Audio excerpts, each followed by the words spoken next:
Chapter 9. Sure as hell didn't see that one coming. I didn't really plan to say goodbye to my father. After all, one quick call to Sam and the game would be up. They'd cut me off and push me back. Probably try to make me angry, or even hurt me. Somehow force me to phase so that Sam could lay down a new law. But Billy was expecting me, knowing I'd be in some kind of state. He was in the yard, just sitting there in his wheelchair with his eyes right on the spot where I came through the trees. I saw him judge my direction, headed straight past the house to my homemade garage. "Got a minute, Jake?" I skidded to a stop. I looked at him and then toward the garage. "Come on, kid, at least help me inside." I gritted my teeth, but decided that he'd be more likely to cause trouble with Sam if I didn't lie to him for a few minutes. "Since when do you need help, old man?" He laughed his rumbling laugh. "My arms are tired. I pushed myself all the way here from Sue's. It's downhill. You coasted the whole way." I rolled his chair up the little ramp I'd made for him and into the living room. Caught me. Think I got up to 30 miles per hour. It was great. "You're gonna wreck that chair, you know, and then you'll be dragging yourself around by your elbows." "Not a chance. It'll be your job to carry me." "You won't be going many places." Billy put his hands on the wheels and steered himself to the fridge. "Any food left?" "You got me. Paul was here all day, though, so probably not." Billy sighed. "Have to start hiding the groceries if we're gonna avoid starvation." "Tell Rachel to go stay at his place." Billy's joking tone vanished, and his eyes got soft. "We've only had her home a few weeks. First time she's been here in a long time. It's hard. The girls were older than you when your mom passed. They have more trouble being in this house." "I know." Rebecca hadn't been home once since she got married, though she did have a good excuse. Plane tickets from Hawaii were pretty pricey. Washington State was close enough that Rachel didn't have the same defense. She'd taken classes straight through the summer semesters, working double shifts over the holidays at some cafe on campus. If it hadn't been for Paul, she probably would have taken off again real quick. Maybe that was why Billy wouldn't kick him out. "Well, I'm going to work on some stuff." I started for the back door. "Wait up, Jake. Aren't you going to tell me what happened? Do I have to call Sam for an update?" I stood with my back to him, hiding my face. "Nothing happened. Sam's giving them a bye. Guess we're all just a bunch of leech lovers now." "Jake, I don't want to talk about it. Are you leaving, son?" The room was quiet for a long time while I decided how to say it. "Rachel can have her room back. I know she hates that air mattress. She'd rather sleep on the floor than lose you. So would I." I snorted. "Jacob, please. If you need a break, well, take it. But not so long again. Come back." "Maybe. Maybe my gig will be weddings. Make a cameo at Sam's, then Rachel's. Jared and Kim might come first, though. Probably ought to have a suit or something." "Jake, look at me." I turned around slowly. "What?" He stared into my eyes for a long minute. "Where are you going?" "I don't really have a specific place in mind." He cocked his head to the side, and his eyes narrowed. "Don't you?" We stared each other down. The seconds ticked by. "Jacob," he said. His voice was strained. "Jacob, don't. It's not worth it." "I don't know what you're talking about." "Leave Bella and the Cullens be. Sam is right." I stared at him for a second, and then I crossed the room in 2 long strides. I grabbed the phone and disconnected the cable from the box and the jack. I wadded the gray cord up in the palm of my hand. "Bye, Dad." "Jake, wait," he called after me, but I was out the door, running. The motorcycle wasn't as fast as running, but it was more discreet. I wondered how long it would take Billy to wheel himself down to the store and then get someone on the phone to get a message to Sam. I'd bet Sam was still in his wolf form. The problem would be if Paul came back to our place anytime soon. He could phase in a second and let Sam know what I was doing. I wasn't going to worry about it. I would go as fast as I could, and if they caught me, I'd deal with that when I had to. I kicked the bike to life, and then I was racing down the muddy lane.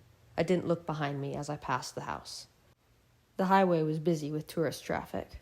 I wove in and out of the cars, earning a bunch of honks and a few fingers.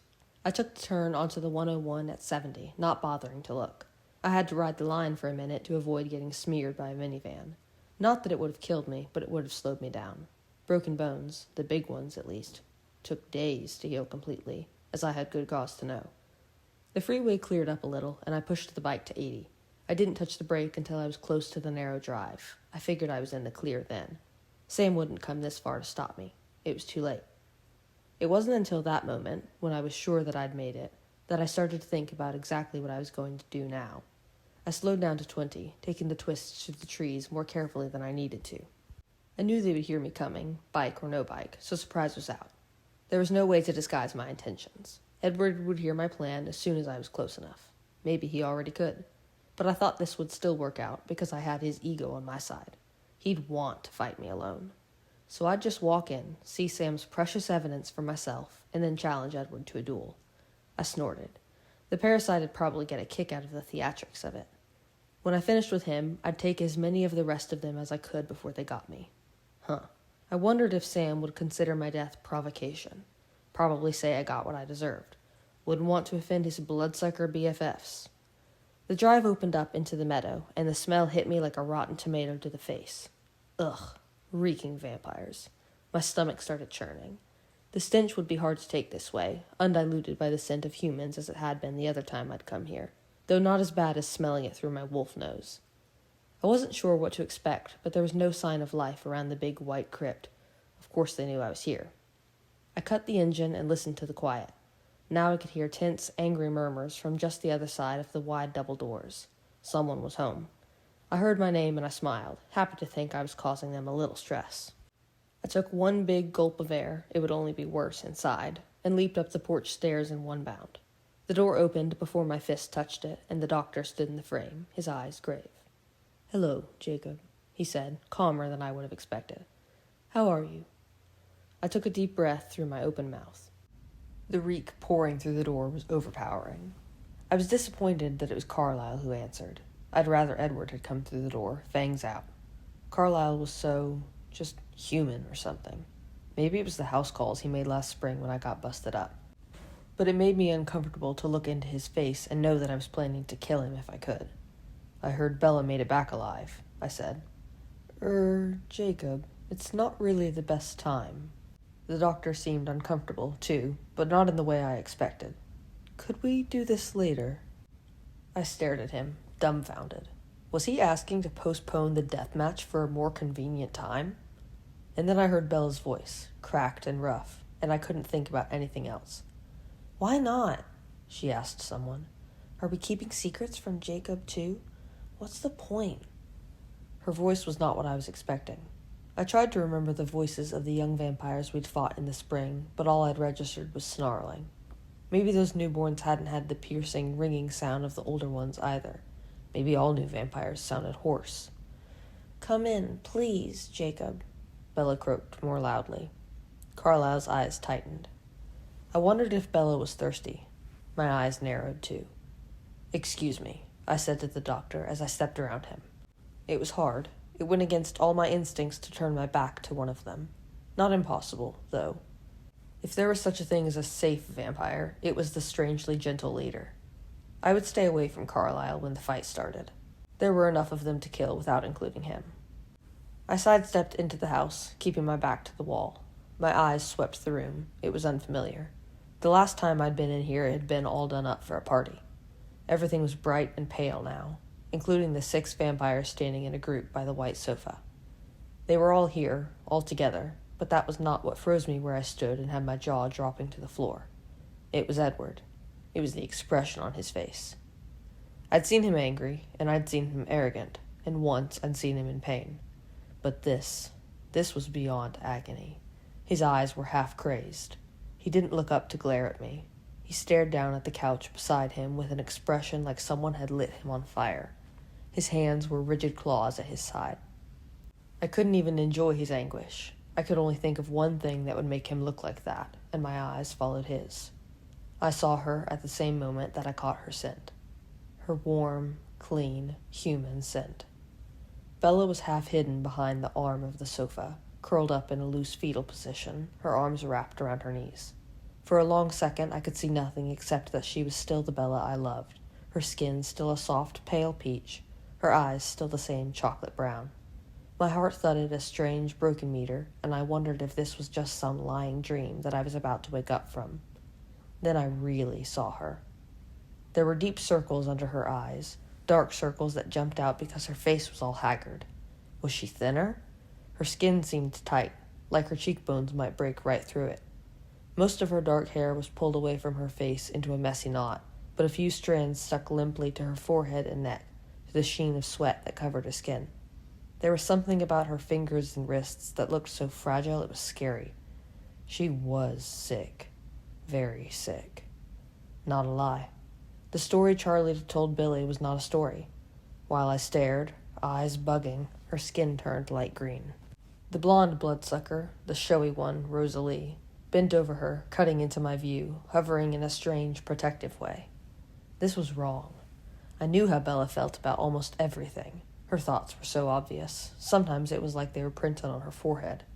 So she didn't have to tell me every detail of a situation for me to get it. I knew that Bella didn't like Rosalie. I'd seen it in the set of her lips when she talked about her. Not just that she didn't like her. She was afraid of Rosalie. Or she had been. There was no fear as Bella glanced up at her now. Her expression was apologetic or something. Then Rosalie snatched a basin from the floor and held it under Bella's chin just in time for Bella to throw up noisily into it. Edward fell to his knees by Bella's side, his eyes all tortured-looking, and Rosalie held out her hand, warning him to keep back. None of it made sense. When she could raise her head, Bella smiled weakly at me, sort of embarrassed. "Sorry about that," she whispered to me. Edward moaned real quiet, his head slumped against Bella's knees.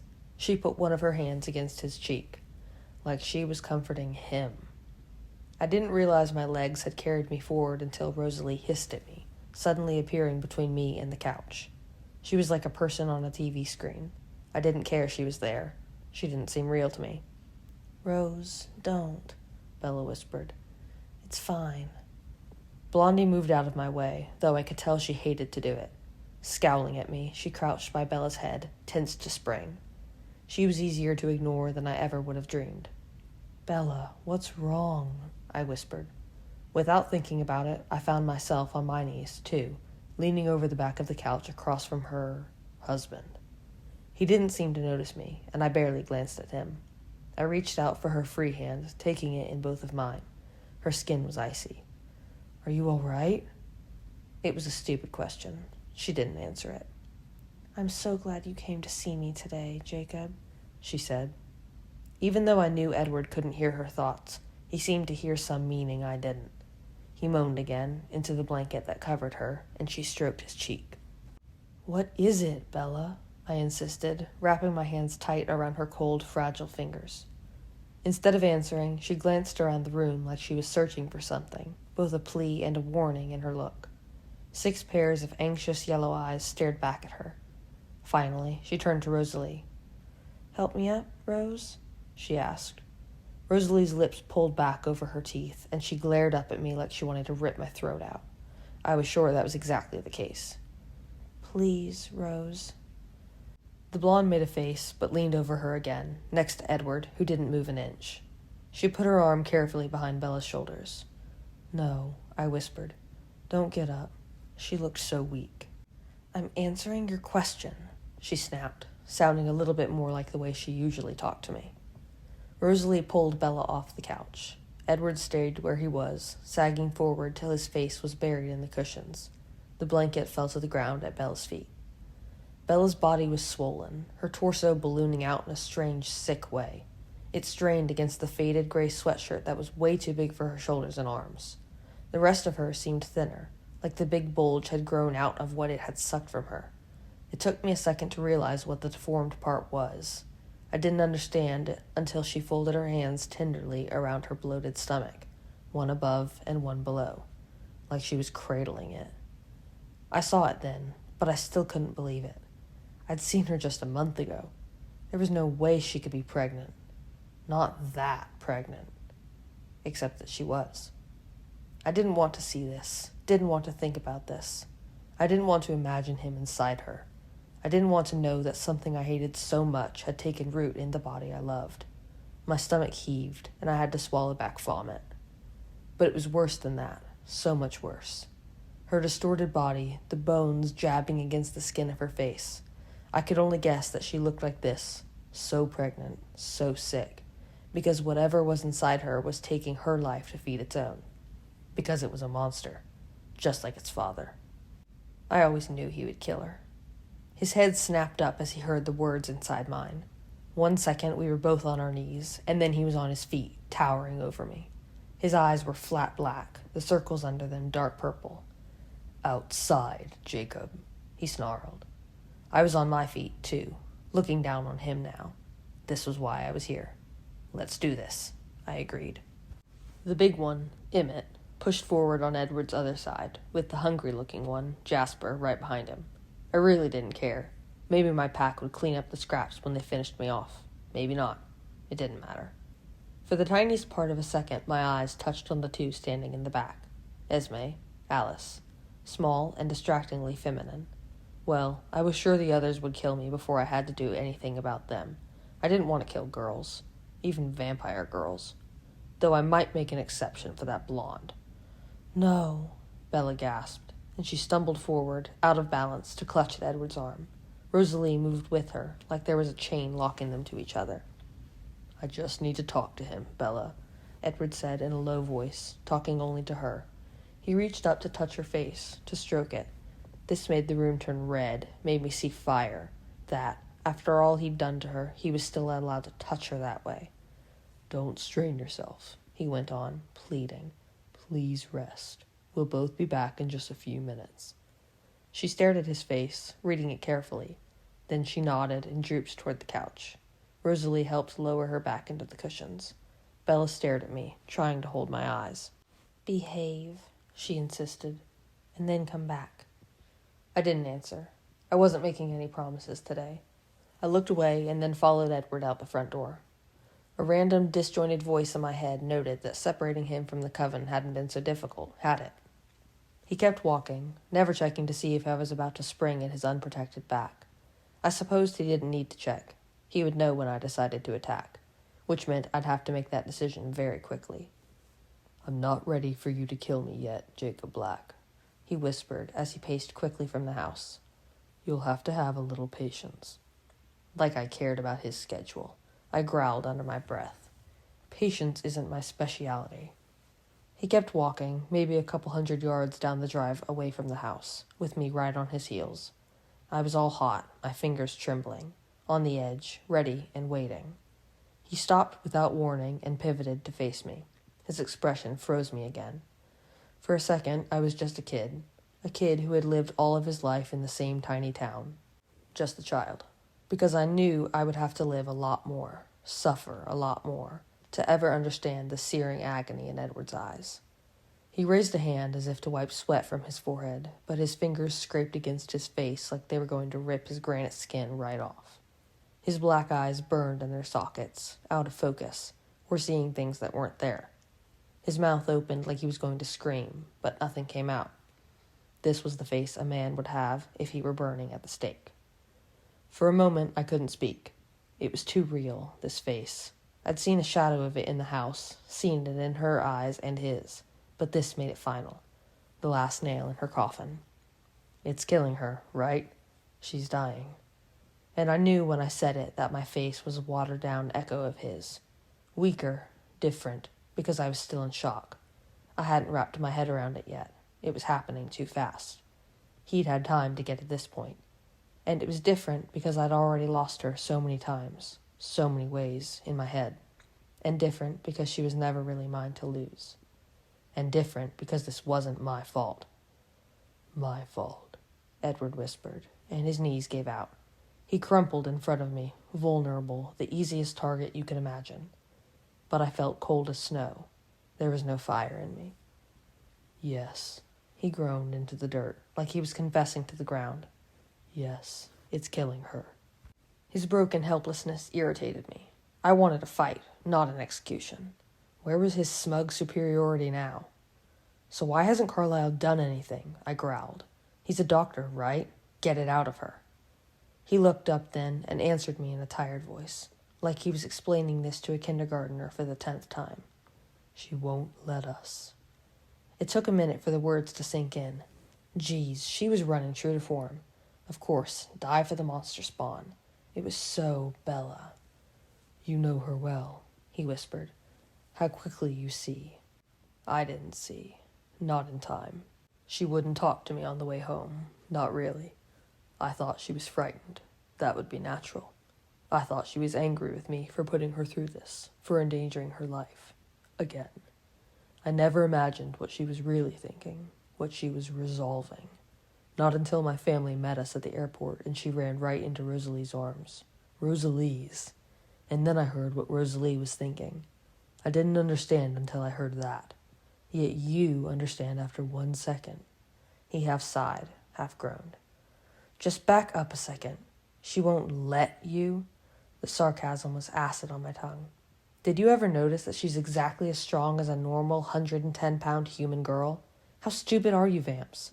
Hold her down and knock her out with drugs. I wanted to, he whispered. Carlyle would have. What, too noble were they? No, not noble. Her bodyguard complicated things. Oh. His story hadn't made much sense before, but it fit together now. So that's what Blondie was up to. What was in it for her, though? Did the beauty queen want Bella to die so bad? Maybe, he said. Rosalie doesn't look at it quite that way. So take the blonde out first. Your kind can be put back together, right? Turn her into a jigsaw and take care of Bella. Emmett and Esme are backing her up. Emmett would never let us, and Carlyle won't help me with Esme against it. He trailed off, his voice disappearing. You should have left Bella with me. Yes. It was a bit late for that, though. Maybe he should have thought about all this before he knocked her up with the life-sucking monster. He stared up at me from inside his own personal hell, and I could see that he agreed with me. We didn't know, he said, the words as quiet as a breath. I never dreamed. There's never been anything like Bella and I before. How could we know that a human was able to conceive a child with one of us? When the human should get ripped to shreds in the process? Yes, he agreed in a tense whisper. They're out there, the sadistic ones, the incubus, the succubus. They exist. But the seduction is merely a prelude to the feast. No one survives. He shook his head like the idea revolted him, like he was any different. I didn't realize they had a special name for what you are, I spit. He stared up at me with a face that looked 1,000 years old. Even you, Jacob Black, cannot hate me as much as I hate myself. Wrong, I thought, too enraged to speak. Killing me now doesn't save her, he said quietly. So what does? Jacob, you have to do something for me. The hell I do, parasite. He kept staring at me with those half-tired, half-crazy eyes. For her? I clenched my teeth together hard. I did everything I could to keep her away from you. Every single thing. It's too late. You know her, Jacob. You connect to her on a level that I don't even understand. You are part of her, and she's part of you. She won't listen to me because she thinks I'm underestimating her. She thinks she's strong enough for this. He choked and then swallowed. She might listen to you. Why would she? He lurched to his feet, his eyes burning brighter than before, wilder. I wondered if he was really going crazy. Could vampires lose their minds? Maybe. He answered my thought. I don't know. It feels like it. He shook his head. I have to try to hide this in front of her because stress makes her more ill. She can't keep anything down as it is. I have to be composed. I can't make it harder. But that doesn't matter now. She has to listen to you. I can't tell her anything you haven't. What do you want me to do? Tell her she's stupid? She probably already knows that. Tell her she's going to die? I bet she knows that, too. You can offer her what she wants. He wasn't making any sense. Part of the crazy? I don't care about anything but keeping her alive, he said, suddenly focused now. If it's a child she wants, she can have it. She can have 6 babies. Anything she wants. He paused for one beat. She can have puppies if that's what it takes. He met my stare for a moment, and his face was frenzied under the thin layer of control. My hard scowl crumbled as I processed his words, and I felt my mouth pop open in shock. But not this way, he hissed before I could recover. Not this thing that's sucking the life from her while I stand there helpless, watching her sicken and waste away, seeing it hurting her. He sucked in a fast breath like someone had punched him in the gut. You have to make her see reason, Jacob. She won't listen to me anymore. Rosalie's always there, feeding her insanity, encouraging her, protecting her. No, protecting it. Bella's life means nothing to her. The noise coming from my throat sounded like I was choking. What was he saying? That Bella should, what? Have a baby? With me? What? How? Was he giving her up? Or did he think she wouldn't mind being shared? Whichever, whatever keeps her alive. That's the craziest thing you've said yet, I mumbled. She loves you. Not enough. She's ready to die to have a child. Maybe she'd accept something less extreme. Don't you know her at all? I know.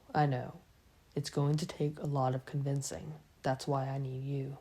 You know how she thinks. Make her see sense. I couldn't think about what he was suggesting. It was too much. Impossible.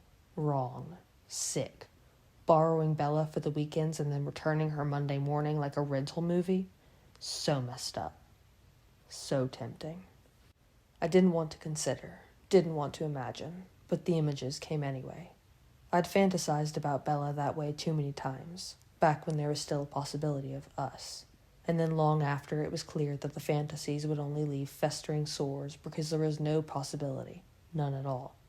I hadn't been able to help myself then. I couldn't stop myself now. Bella in my arms. Bella sighing my name. Worse still, this new image I'd never had before. One that by all rights shouldn't have existed for me. Not yet. An image I knew I wouldn't have suffered over for years if he hadn't shoved it in my head now. But it stuck there, winding threads through my brain like a weed. Poisonous and unkillable. Bella, healthy and glowing. So different than now, but something the same. Her body, not distorted, changed in a more natural way, round with my child. I tried to escape the venomous weed in my mind. Make Bella see sense? What universe do you live in? At least try. I shook my head fast. He waited, ignoring the negative answer because I could hear the conflict in my thoughts. Where is this psycho crap coming from? Are you making this up as you go? I've been thinking of nothing but ways to save her since I realized what she was planning to do. What she would die to do. But I didn't know how to contact you. I knew you wouldn't listen if I called. I would have come to find you soon if you hadn't come today. But it's hard to leave her, even for a few minutes. Her condition, it changes so fast. The thing is growing, swiftly. I can't be away from her now. What is it? None of us have any idea, but it is stronger than she is, already. I could suddenly see it then, the swelling monster in my head, breaking her from the inside out. Help me stop it, he whispered. Help me stop this from happening. How? By offering my stud services? He didn't even flinch when I said that, but I did. You're really sick. She'll never listen to this. Try. There's nothing to lose now. How will it hurt? It would hurt me. Hadn't I taken enough rejection from Bella without this? A little pain to save her? Is it such a high cost? But it won't work. Maybe not. Maybe it will confuse her, though. Maybe she'll falter on her resolve. One moment of doubt is all I need. And then you pull the rug out from under the offer? Just kidding, Bella? If she wants a child, that's what she gets. I won't rescind. I couldn't believe I was even thinking about this. Bella would punch me. Not that I cared about that, but it would probably break her hand again. I shouldn't let him talk to me, mess with my head. I should just kill him now. Not now, he whispered. Not yet. Right or wrong, it would destroy her, and you know it. No need to be hasty. If she won't listen to you, you'll get your chance. The moment Bella's heart stops beating, I will be begging for you to kill me. You won't have to beg long. The hint of a worn smile tugged at the corner of his mouth. I'm very much counting on that. Then we have a deal. He nodded and held out his cold stone hand. Swallowing my disgust, I reached out to take his hand. My fingers closed around the rock, and I shook it once. We have a deal, he agreed.